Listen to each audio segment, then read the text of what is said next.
Senator Merkley tells Marco Rubio that his actions led to hundreds, if not thousands, of children dying. And you guys have to see how Marco Rubio takes those allegations. You guys got to check this out.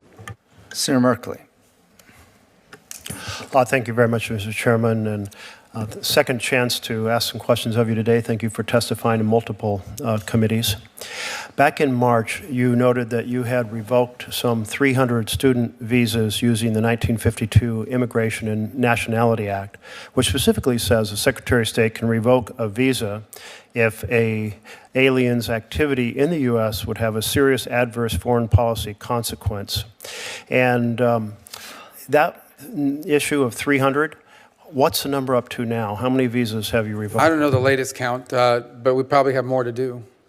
Can you give us an estimate? Probably in the thousands at this point, depending. Not all of them are at the, under that statute. Some are people. So there's two visa SEVIS, revocations. I don't want to go into SEVIS. It's a separate issue. And No, they're related, but we can't conflate them because they're two different. One is the one you've decided, national interest of the United States. Some of the visa revocations are happening because somebody violated the terms of their visa. They dropped out of school or they got convicted of a crime or some criminal investigation. okay. Those are separate from what you've said. So 300 in March, but now 1,000. How many under this 1952 Act? I'd have to roughly? get you a good answer, but probably under 1,000. But I'd have to get Can you you the right follow up answer. and I don't get want us- to speculate an about the answer? exact number. And I'll tell you, this particular thing, it does bother me. And you testified in Louisiana Immigration Court in a pretty expansive interpretation of that 52 law, saying that it could be for citizens, it extends to any non-citizen for past, current, or expected beliefs, statements, or association. And that expected really caught my mind. This power rests solely, this 1950 law rests solely with you. And your interpretation sounds like you're saying if you, the Secretary of State, think you expect someone's beliefs or statements, past, current, or future, then you can toss their visa. The visa is not a right, it's a privilege. All right, so I will just say, and then I'm going to go on to another topic. I profoundly disagree.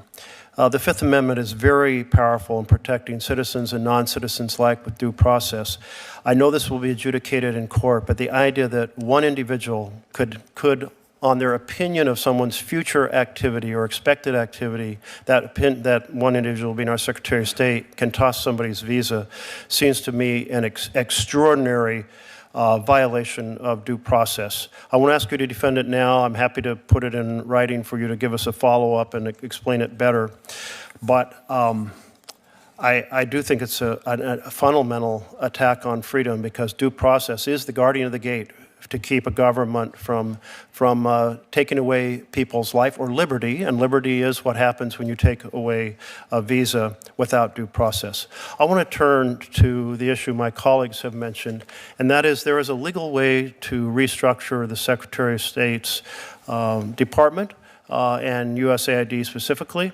But what we saw on February 3rd was Elon Musk say, over the weekend, I tossed USAID into the wood chipper. That's a pretty profound weekend. It didn't involve consultation with Congress over the consequences. There was no rewriting of the law. There was no discussion of what funds could be delayed, frozen, redirected. And the result is different groups have estimated how many people have died to date and will die over the course of a year or a prolonged period as a result of the destruction of the weekend of February 1st and 2nd.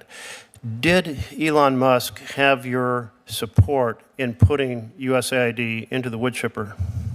Well, I don't think that's a X post, or what I guess you're imagining a social media post, is not a government act. Not at all. That's a quote. That's what he said. Yeah, it's okay. Well, that's what he said, but that's not ultimately what happened as acting director. Is all these decisions Did his actions have your full support?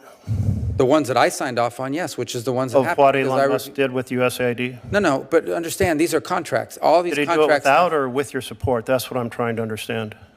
Well, Not my support, it was my actions. His Doge team did a lot of cancellations very, very quickly, and it fired a lot of people. It wasn't clear to me whether that had your support or not. The Doge team didn't do anything. I did it. I was the one that made the decisions. I went through contracts, literally spreadsheets, line by line. I remember being in a hotel, I believe in Guatemala, going through line by line on spreadsheets of contracts that were canceled, contracts that were approved, contracts that were amended. These are all contracts. So in that case, I'll put the responsibility with you, since you're taking credit for it rather than with Elon Musk. But the Boston School of Public Health has a kind of a website where they post their estimated deaths as a result of the actions that were taken to dismantle USAID. And they're updating it continuously. So you go to it, the numbers keep changing. They have a one-year estimate, but they also have what they estimate has happened to today. And as of today, they estimate that the actions taken in putting USAID in the wood chipper, child malnutrition, 53,500 more deaths. And I'm rounding off because the numbers are continuously changing. Child diarrhea, 45,400 more deaths. Child pneumonia, 59,200 more deaths. Malaria, 25,100 more deaths. So what happened that weekend has resulted in the death of hundreds of thousands of children. And the estimate for the end of this year is much, much higher. This happened because the law was not followed for consultation with Congress, analysis, bringing in experts, holding hearings. How do you kind of accept what you just put forward, that it was your action to cancel these contracts? Your contracts in this fashion, freezing fund, firing individuals, has resulted in the death of hundreds of thousands of children. That's false. That's fake. That's just not true. That's a study based on if we canceled every one of these programs permanently. Okay, and I'm reading it right here because I'm glad you brought it up. It assumes a near total freeze in U.S. foreign aid for HIV, AIDS, tuberculosis, malaria, and other diseases. There is not a total freeze. 85% of PEPFAR recipients are receiving their care right now. But the numbers you're saying, those aren't real numbers. I understand that's what the school said in the worst case dramatic scenario. And even then, I think it's exaggerated. But there's just no evidence of the fact that, I don't remember what the numbers are, 100,000 children have starved to death in the last 4 months because the United States made reductions to USAID. Well, that first of all, is pretty atrocious. That would mean that nobody else in the world is doing anything. We're taking care of the entire planet?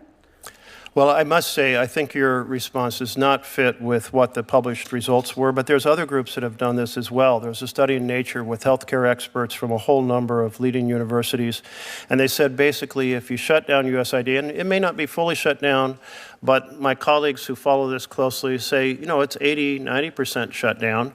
And Nature study, or published in Nature, said, look, because of what has happened, we will see some 15 million additional deaths over 15 years just from HIV, producing 14 million orphans, and another 10 million people, children and adults, dying from malnutrition, tuberculosis, diarrhea, malaria, and other diseases.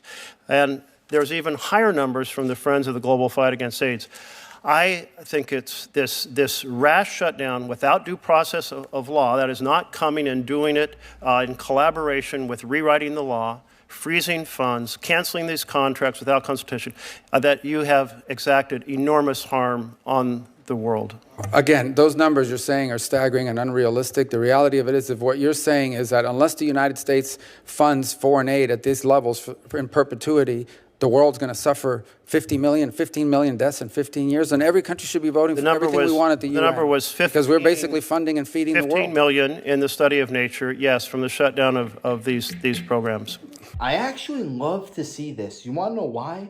Because the light is finally being shown on how these politicians and their cronies can enter Washington, D.C. with a reasonable salary, and they come out multi-millionaires when they leave. And this happens time and time and time again. Look at Nancy Pelosi, Adam Schiff, Chuck Schumer. The list goes on and on. These good-for-nothing hacks that are only good at enriching themselves at our behest. They don't represent we the people. They represent Pfizer. They represent Moderna. They'll represent any special interest group out there, as long as they give them money in return. If you ask me, the quickest way in order to fix this whole situation is to enact term limits so that these people cannot make their whole livelihood about selling us out. These people should be serving time in prison because they're not looking out for us. They're actively throwing us under the bus. Did he mention anything about the missing migrant children? He's so concerned about due process.